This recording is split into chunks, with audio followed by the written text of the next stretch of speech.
Hi everybody, my name is Casey Pollard and today I want to talk a little bit about bones and x-rays. So let's go ahead and get started. Okay, so let's first talk about what are bones. So we have over 100 bones in our body and they help connect muscles and joints and tendons and a lot of things, and they help us be able to move around. So they're very strong. So let's talk about how bones are made.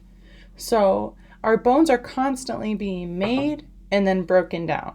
So when we're born, we all already have bones formed, but they aren't the same bones we have the rest of our lives because over time they would start to wear down. So instead, our body makes bone and then breaks down that old bone and replaces it with a new one throughout our entire life to keep our bones nice and strong. So to do that, we have two different helpers that are both really important.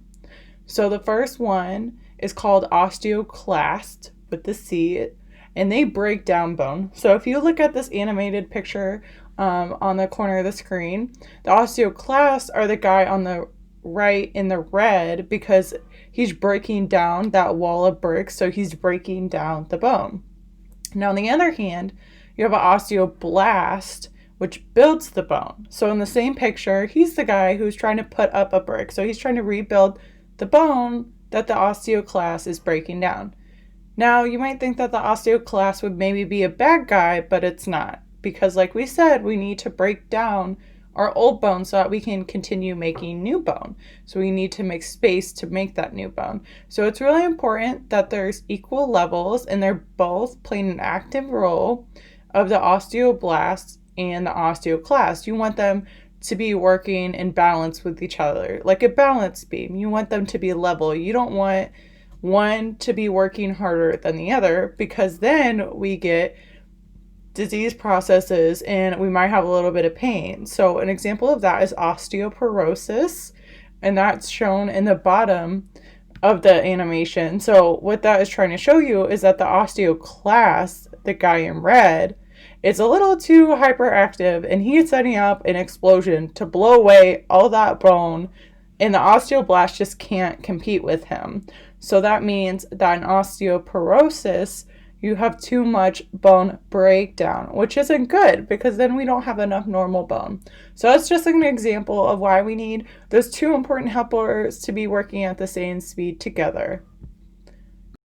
So moving on, how can we keep our bones strong? So there's multiple different ways we can do that. And one of the most important ways is to keep a nice healthy diet because our bones need those two helper cells, our osteoclast and osteoblast, and those cells need some important vitamins and nutrients we can get from our diet. So one of those things is calcium. So if you think of any dairy product, it has calcium in it. So things like milk, cheese, or yogurt. Another important nutrient for these helpers is vitamin D. Now, vitamin D you can actually get from just going outside in the sun. So just go outside today, enjoy the nice weather, and you're getting some nice vitamin D to help build those strong bones. Or you could also find it in foods such as seafood or eggs. And the last one that people might not think about as much is phosphorus. So this is just a nutrient. Again, you can get it in your diet from some of the same foods as vitamin D, like seafood. You can also get it in eggs, any meats, nuts, or beans. So if we keep a balanced diet, it's pretty easy for us to get calcium, vitamin D, and phosphorus and be able to help our osteoblast and osteoclast keep our bone nice and healthy. Now, another important thing that we can do to help our bones stay strong is to stay active. So one thing that staying active does for us is that it helps us reduce our total body weight. So we weigh less. That means that we're putting less stress and pressure on our bones because if you think about it, our bones have muscles on top of them and they have joints and then they have a layer of fat over them. So if you have a lot of extra fat or weight or pressure on those bones, then over time that pressure kind of breaks the bone down and makes it just weaker. So being healthy and exercising every day really helps us keep that extra weight off and it helps keeps our bones nice and healthy. Exercise is actually one of the first things that they will recommend to anybody who has osteoarthritis. So that's another example of a disease, and it is treated first by trying to increase your activity levels, because that will help reduce that stress or weight off the bone, and then hopefully try to help reduce some of that pain coming from that damage to the bone. Okay, so let's talk about, that's how we keep our bones healthy. So now what happens if we accidentally injure one of our bones? So if you ever have broken a bone, that is called a fracture. Now, it's very hard to actually get a fracture because our bones are nice or strong. More commonly, if you accidentally fall or trip, you'll just get an injury to your muscle or your joint, and that is called a strain or a sprain. Now, if you do end up fracturing or breaking a bone, it can be easily diagnosed now with an X-ray, and that will show if the bone has any kind of break or crack or any kind of abnormality in it. So I put on the bottom of the slide 4 different X-ray pictures. So the first one is of a knee, that's your knee. And then the second one is of kind of the bones surrounding your shoulder, and you can see some ribs on the side. And then the next X-ray is of a hand. And then the last one is a chest X-ray. So it lets you see the heart size, the lungs, and the ribs. So those are just some examples of normal X-rays. Now, after you have an X-ray and they see that you did break your bone and you do have a fracture, they were going to put you in a splint or a cast. Now, this is really important because that helps make sure the bone grows back in the proper alignment, which just means that the bone is growing back to the normal shape or size that the bone was before. And this allows us to be able to get back to our normal activity level. So it's really cool that even though we fracture a bone most times, if you put a splint or a cast, or even if you need surgery, we can realign that bone and get us back to where we were before we even broke the bone, because our body is constantly building new bone with those osteoblasts. So let's talk about X-rays now. So these are just some general facts about X-rays. They're more important than just seeing bones. They can do a lot of things for us. So they were actually invented in 1895 by physicists in Germany. So they've been around for a very, very long time now. And it's, like I said, can be used for many things. So X-rays were actually used to discover the structure of DNA, and that the DNA is a double helix. So they took multiple X-ray pictures and they actually saw on the X-ray that the DNA itself looks like a double winding staircase. So if you've ever seen pictures of DNA, if you ever Google one, it looks like that double helix, and X-rays really allowed us to determine that. And that was something that was really big and a landmark discovery back then, because no one was able to find out what it looked like. Now today, the X-rays are also used for multiple other things. So some examples are abdominal X-rays. So if you've ever had an X-ray of your belly, and little kids, those can be used to look for foreign bodies. So let's just say a small infant accidentally swallowed something they weren't supposed to, like a coin or anything like that. They can get an X-ray of their belly, and it can show them where exactly that coin is in their body. Chest X-rays are also used really commonly to look for any problems with the lungs. So an example would be pneumonia, which is just an infection of your lungs.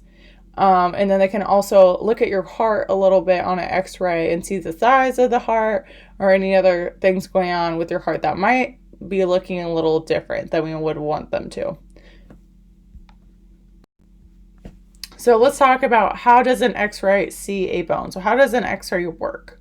So an X-ray really is just a beam of electrons, and then they pass through our body. And if one of the electrons hits a bone or another structure in our body, then it goes through and it hits the detector, and that will form a dot or a place. And then all those electrons that go onto the detector together make up the X-ray pictures. So if you look at this diagram at the bottom of the screen, you can see that the X-ray electrons are far on the left, right after the gamma rays. And all that means is that the electrons that we use for X-rays are just really hyper. they have a lot of energy, they're really excited. So that allows us to get the picture because these high energy electrons hit our tissues or our bones and allow them to go on the detector because they're such high energy. Now, x-rays aren't damaging to us really unless you have many x-rays, so it's a nice easy way for us to get a snapshot of what's going on in our body. Now, x-rays are really useful for seeing bones because bones are dense, meaning that bones are just really thick. So that means when a lot of electrons hit the bone is going to kind of absorb those and then push those out onto the detector. And that produces a lot of light. So what we'll see on these x-rays I'm going to show you soon is that the bones are very bright white on x-rays, and that is why they're really useful for looking at fractures, because it's really easy to pick up where a bone is and where it is. And I put a link here. It's a YouTube video, and it's very colorful and animated if you want to learn more about what x-rays are, how they work, or any other further information about x-rays. So how do we read an x-ray? So we have to be able to tell if an x-ray is normal or if it's not normal. So in this activity we're about to do, we're going to look at mostly just bones today, but in x-rays you can see other things. So using this diagram, first let's look at the bones. So as I said, the bones will appear very white, and what you first want to look for is if they're going in a perfect straight line. So you should be able to just trace down a bone and it should be going down a straight line, no jagged edges, not discontinuous, so they're all in one piece. Then I would look to see if there's any small lines or cracks. Those are all evidence of fractures. Now, x-rays can also pick up on fluid or just like liquid that shouldn't be there, muscles or fat around the bones, but those aren't as bright white because they're not as dense. So let's go ahead and let's look at some cool x-rays. So let's play a game called Find That Fracture. So I'm going to show you guys some picture of x-rays. I'm going to tell you where in the body and what bones these x-rays are, but none of the x-rays are normal. They're all showing fractures. So I want to see if you guys can find the fracture or where the bone is broken on the x-ray, and then we're going to go through them together. Okay, so these first two x-rays are of wrist fractures. So the one on the left is a radius fracture. That's just a fancy term for one of the bones in your forearm. So you have the radius and the ulna. The radius is the bone that's towards your thumb. So if you hold out your hand and you look at your thumb, the long bone between your elbow to where your thumb is, that's the radius on that side. So these two pictures both have a fracture, and I want to see, can you guys find where that fracture is?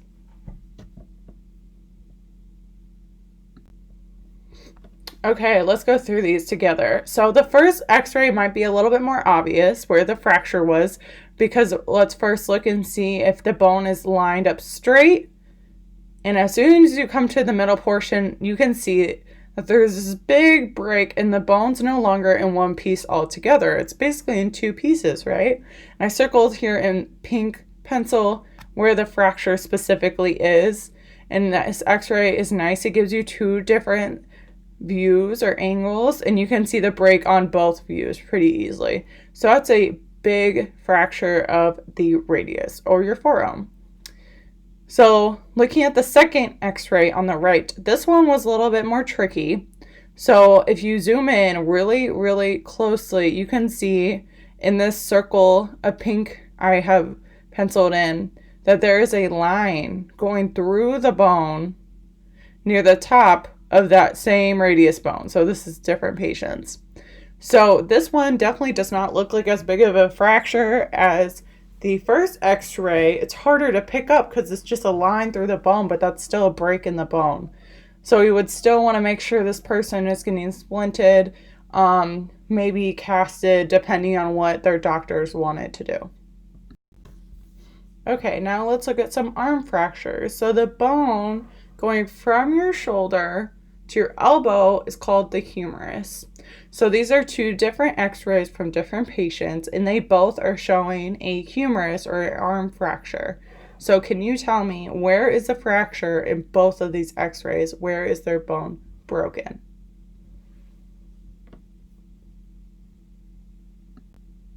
Okay, so this first x-ray on the left is a little bit more obvious. So this one I circled here in pink pencil again is a fracture right in the middle of that bone. So once you get to the middle of the bone, it's like it's broken in two pieces again, and it's no longer straight. One piece is kind of poking out a little bit more than the other piece, and that's not normal. The bone should be completely one piece together. So that's our first x-ray of the humerus. Now let's look at the second picture on the right. So this one is a little different because you might want to think that that's how a normal humerus looks. But if we look at what I have circled here in pink pencil, there is a piece of the bone that's kind of just sticking out, and it's more jagged, and it looks kind of like if someone just crushed the top of their humerus or the top of their arm bone and a piece is trying to fall off. So it's not straight, and that's how we can kind of pick that out, because a piece of the bone shouldn't just be hanging off by itself. It should be all together. So these are both definitely cases of fractures of the humerus or the arm bone, and once again they would definitely need to be in some kind of splint or device so they're not moving their arm as much. Okay, let's look at some leg fractures. So the first picture on the left is a femur fracture. So your femur is just a really long bone that goes from your hip to your knee. So that's one single bone in your entire thigh from your hip to your knee, and it's very strong. The second picture on the right is of two different bones, and those make up kind of your shin. So from your knee to your ankle, and those are called the tibia and the fibula. So the way I remember it is that the tibia bone is the big T. So it's the bigger bone in your shin. And the fibula is smaller. So the big T tibia is the bigger bone. The tibia and the fibula together make up your shin. So let's see if you can find the fractures in both of these x-rays as well. Okay, so the femur fracture, so the thigh bone fracture on the left, first we're going to see if the bone is straight. And once you get to the middle of the bone where I circled, it's not straight anymore. So it's like half of the bone is kind of going out towards the right on the bottom. And it's not all one continuous piece anymore. So it's definitely a break in that bone. Now, if we look over to the x-ray on the right, the tibia and the fibula bones, this patient actually has a fracture in both of the bones.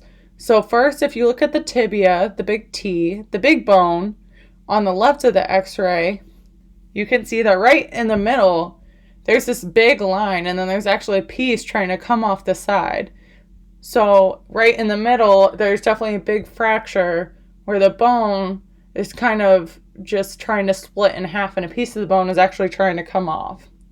Now, interestingly, this patient also fractured their fibula, so the tiny bone next to it. This one's definitely harder to see, but if you kind of zoom in on this x-ray, right towards the top half of the bone, there's a line straight through the fibula. So there's definitely a line straight through that bone. And in a normal bone, there wouldn't be any line straight through the bone unless it was a growth plate. And that's something that looks completely different, and it wouldn't be in the middle of the bone. It would be at the top or the bottom. So that patient actually has two fractures, which you can get. They probably had a fall that was pretty painful or something like that. But both of these fractures definitely would require some kind of orthopedic or bone doctor care. So that's it. I hope you guys learned a lot today and had a good time. Here are just some of the sources I used. Feel free to click on any of these links to get more information. The bottom link is to a website called Radiopedia, and it just shows you a bunch of x-rays and patient cases, and it tells you a little bit about them. If you guys were ever interested in looking up x-rays, you can always Google x-rays. There's 1,000 of them online. I hope you guys have a great rest of your day.